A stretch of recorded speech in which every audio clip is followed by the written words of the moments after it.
ছাত্র জনতার অভ্যুত্থানে ক্ষমতাচ্যুত শেখ হাসিনা সরকারের আমলে অর্থনৈতিক উচ্চ প্রবৃদ্ধি নিয়ে যা বলা হতো তা ছিল জালিয়াতি। বৃহস্পতিবার বার্তা সংস্থা রয়টার্সের কাছে দেয়া এক সাক্ষাৎকারে এমন মন্তব্য করেছেন অন্তর্বর্তী সরকারের প্রধান উপদেষ্টা ডক্টর মোহাম্মদ ইউনূস। বিভিন্ন দেশের রাষ্ট্রপ্রধানদের সাথে সুইজারল্যান্ডের দাভোস শহরে চলা বিশ্ব অর্থনৈতিক ফোরামের সম্মেলনে যোগ দিয়েছেন ডক্টর ইউনূস।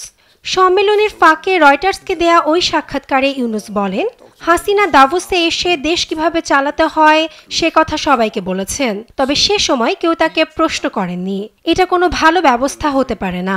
এমনকি তাকে জবাবদিহিতার কাঠগড়ায় না দাঁড় করানোর পেছনে পুরো বিশ্বকে দায়ী করেন ইউনূস।